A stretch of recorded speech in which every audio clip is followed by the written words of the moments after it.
Hello students, welcome to my channel basic Pradeep. आज का topic है मोस्ट इंपॉर्टेंट क्वेश्चन मैथमेटिक्स, ठीक है, वो भी क्लास 10th के लिए, सीबीएसई एंड जैक दोनों के लिए। तो चलिए इस वीडियो को मैं स्टार्ट करता हूँ बिना किसी देरी के।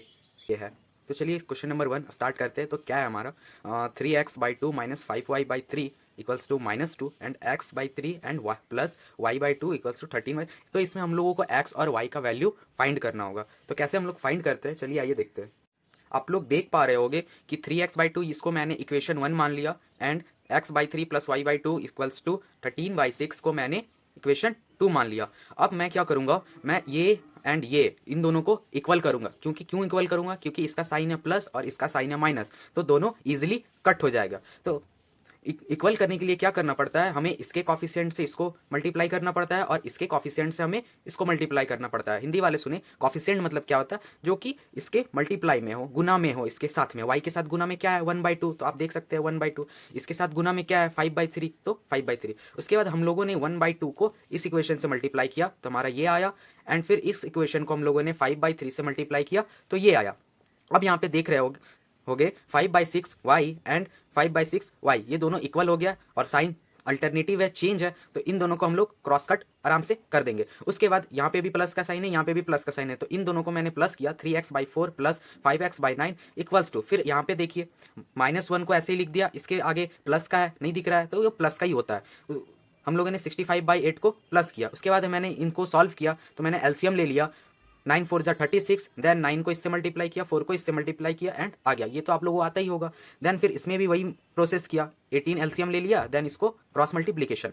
उसके बाद 27 प्लस एक्स प्लस 20 एक्स को मैंने ये प्लस कर दिया 47, एक्स आ गया बाई 36। मैंने इसको भी वैसे ही किया 47/18। फिर एक्स का वैल्यू यहाँ से मैंने फाइंड कर लिया, ये 47/8 ऐसे ही रह गया, इनटू ये 36 ऊपर आ गया, ये 47 नीचे आ गया। यहाँ पे 47 कट हो गया। उसके बाद यहाँ पे 18 2 जा 36, तो x का वैल्यू हमारा क्या आ गया 2। तो इन equation 1 put the value of x, ठीक है। अब इक्वेशन 1 में हम लोग x का वैल्यू पुट करेंगे। हिंदी वाले देख ले, अब x का मान समीकरण 1 में रखने पर क्या होता है, x का मान हम लोग किस में रखेंगे, समीकरण 1 में, यहाँ पे, ठीक है। अब हम लोगों ने पहले तो इक्वेशन 1 को लिख दिया, उसके बाद x का जो वैल्यू था हम लोगों को यहाँ पे पुट करना था। x का वैल्यू क्या आया था 2, तो हम लोगों ने यहाँ पे 2 पुट कर दिया, देख सकते हो आप। उसके बाद हम लोगों ने 2 एंड 2 को कट किया, ये 3 बच गया, 3 लिख दिया, फिर -5y/3 इक्वल्स टू -2, ठीक है। उसके बाद हम लोगों ने क्या किया, ये -5y/3 को हम लोगों ने इधर ले आया, ये माइनस में तो इधर प्लस आ जाएगा, और ये माइनस में तो इधर आया तो प्लस हो जाएगा। ये 3 + 2 5 हो गया, और यहाँ का जो 3 आ गया हम लोगों ने इधर कर दिया। 5 × 3 15, ये 5y का 5y। अब y का वैल्यू यहाँ से 15/5, ये 5 3 बार में कट हो गया, y का वैल्यू क्या आ गया 3, x का वैल्यू 2 एंड y का वैल्यू 3। तो हम लोगों ने x और y फाइंड कर दिया। आइए चलिए नेक्स्ट क्वेश्चन को देखते हैं।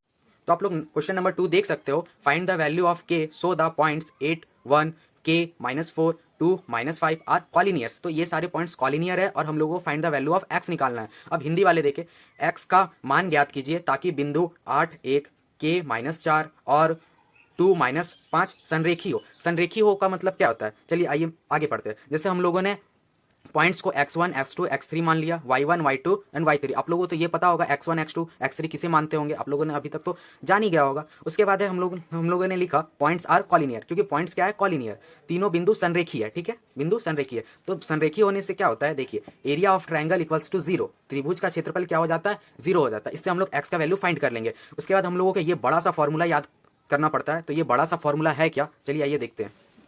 तो 1/2 x1 y2 y3 plus x2 y3 y1 plus x3 y1 y2 equals to 0। तो ये फॉर्मूला याद करने का एक ट्रिक भी होता है, जैसे x1 x2 x3 ये तो ऐसे ही लिखेंगे, लेकिन ये लिखने में बहुत कन्फ्यूजन होता है। तो आप लोग एक नंबर याद करें, जैसे 23 31 12। तो यहाँ पे देख रहे हो 23 मतलब y2 y3, 31 मतलब y2 y3 y1, और 12 मतलब y1 y2। तो एक ये ट्रिक है 23 31 12, आप लोग भी याद कर ले, इंग्लिश मीडियम वाले भी याद कर ले। उसके बाद हम लोगों ने x का वैल्यू पुट किया, y का वैल्यू ऐसे सब में पुट कर दिया। यहाँ पे मैंने 8 का 8 लिख दिया, और इसको मैंने अगर इसको सॉल्व किया तो ये माइनस माइनस प्लस हो गया, और -4 + 5 इक्वल्स टू हमारा 1 हो गया। फिर प्लस k का k ही लिख दिया, फिर -5 + 1 किया, माइनस माइनस प्लस होता है, ये -6 लिख दिया।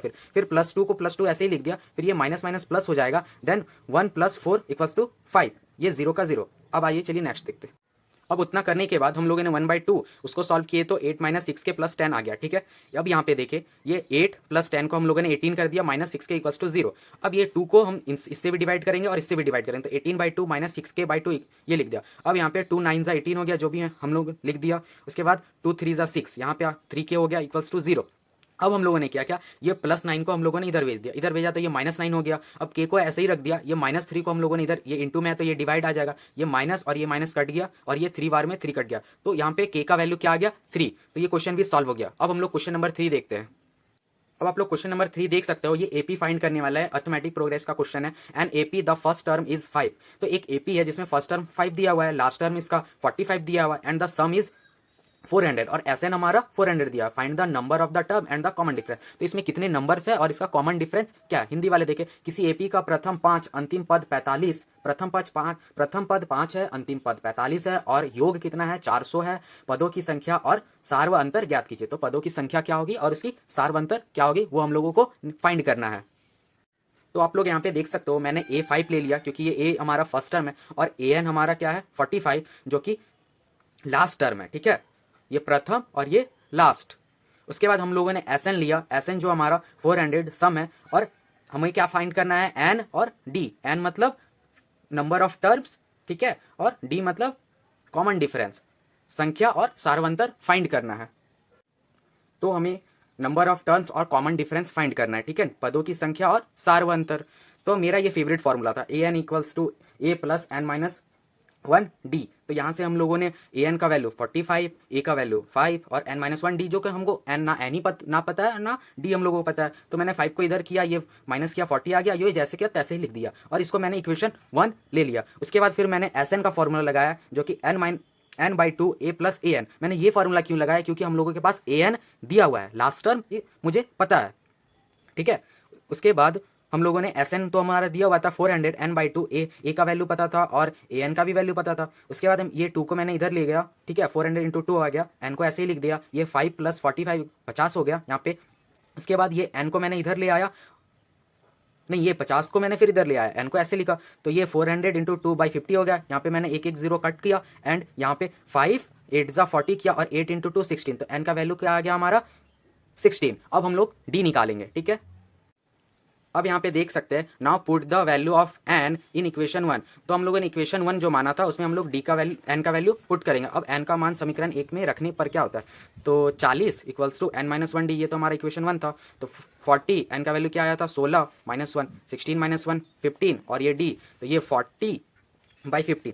तो यहाँ पे मैंने 5 का टेबल से ये 5 8 × 40, 5 3 × 15, तो 8/3। तो डी का वैल्यू हमारा क्या आ गया 8/3 और एन हमारा क्या था = 16। तो ये क्वेश्चन भी सॉल्व हो गया।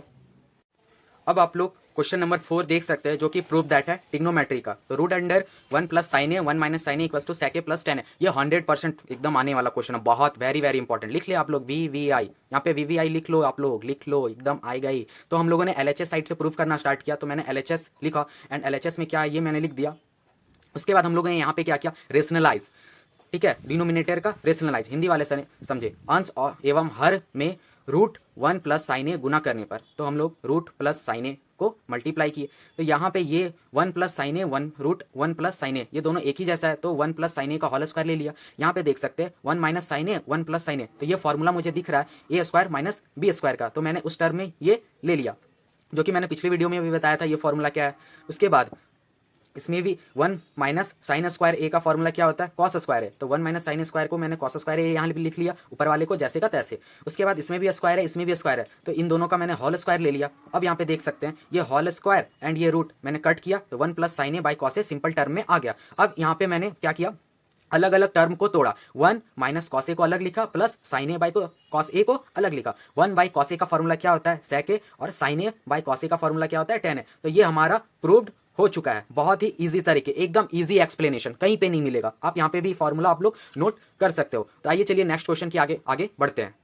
तो नेक्स्ट क्वेश्चन है हमारा, find the nature of the discriminant and roots of the quadratic equation, जो कि आपका इक्वेशन ये दिया हुआ है। हिंदी वाले देखिए, द्विघात समीकरण जो हमारा ये दिया हुआ है कि विविधकर एवं मूल की प्रकृति ज्ञात कीजिए, यदि मूल वास्तविक हो तो उन्हें ज्ञात कीजिए। ठीक है, मूल वास्तविक हो तो उन्हें ज्ञात कीजिए। तो हम लोगों ने इक्वेशन लिख दिया। अब x का स्क्वायर का क्या सामने क्या है 2, तो ये मैंने ए का वैल्यू 2 ले लिया जो कि कॉफिशिएंट होता है। बी का वैल्यू हमने 2√2 इंक्लूड साइन माइनस का था। उसके बाद सी का वैल्यू 1, ठीक है। अब हम लोग डिस्क्रिमिनांट निकालेंगे, विभांतर क्या होता है formula b² minus 4ac। B का वैल्यू क्या है -2√2, तो ये -2√2 का होल स्क्वायर माइनस 4, ए का वैल्यू क्या है 2 एंड सी का वैल्यू है 1। तो यहाँ पे मैंने सॉल्व किया। जैसे इसको सॉल्व कैसे करते हैं, तो यहाँ पे मैंने देखिए ये 2√2 इंटू 2√2 ऐसे लिख सकते हैं, 2 2 4, ये √2 2 होता है। यहाँ पे देख सकते हैं √2 इंटू √2 इक्वल्स टू 2 होता है, तो 4 2 8, तो यहाँ पे ये 8 आया, 4 2 8, ये 8 माइनस 8 इक्वल्स टू 0, तो d equals to 0, hence the root are real and equal. तो रूट्स रियल भी होंगे और इक्वल होंगे क्योंकि d का वैल्यू 0 आया, d